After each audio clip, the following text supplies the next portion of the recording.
500 বছরেও যা আজ পর্যন্ত খুলতে পারেনি কেউ।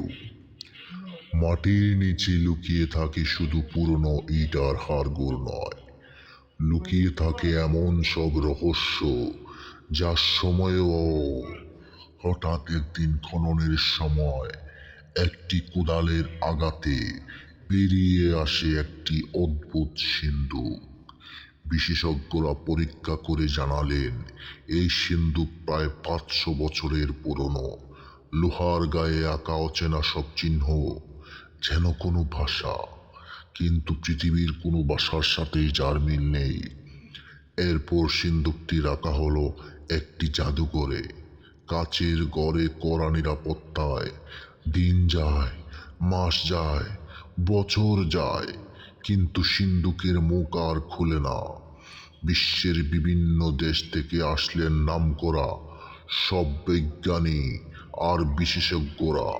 কেউ আধুনিক যন্ত্র ব্যবহার করলেন, কেউ শত শত বই ঘাঁটলেন, কিন্তু সবই এক কথাই বললেন, এটা অসম্ভব, এটা খোলার সামর্থ্য আমাদের নেই। ঠিক তখনই বীরের মাছ থেকে একটি ছোট ছেলে বলে উঠল, আমি এটা খুলতে পারি। এক মুহূর্তেই নীরবতা, নিস্তব্ধতা। তারপর জাদুঘর ভরে গেল হাসিতে। মানুষ বলল, একটা বাচ্চা নাকি 500 বছরে সিন্ধুক খুলবে। সবাই যেখানে অসহায়। ছেলেটি শান্ত গলায় বলল, পুরনো জিনিস বুঝতে বয়স লাগে না, লাগে মন।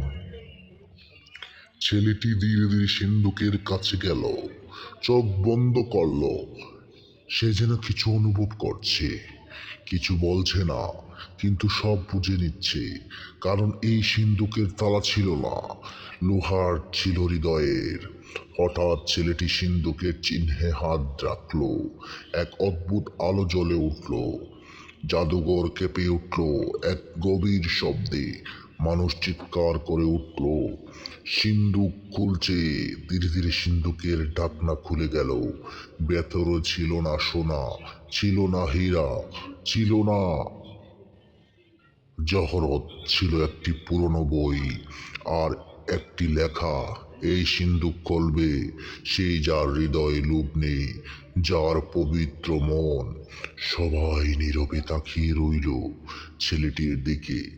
জাদুঘরের কর্মকর্তারা বললেন, আজ আমরা বুঝলাম সবচেয়ে বড় চাবি হলো চরিত্র। 500 বছরের সিন্ধুক খুলেছিল, কিন্তু আসলে খুলেছিল মানুষের চোখ। ইন্ডলাইন শক্তি নয়, পবিত্র মনি পারে সব রহস্য খুলতে। হা হা হা হা হা হা হা। অ্যাটিভিশন আছে আপনার পাশে। যদি এই ভিডিও ভালো লাগে তাহলে অবশ্যই সাবস্ক্রাইব করে পাশে থাকুন। আর হ্যাঁ, বেল আইকনটা চেপে রাখবেন, মুহূর্তেই নোটিফিকেশন চলে যাবে আপনার সামনে।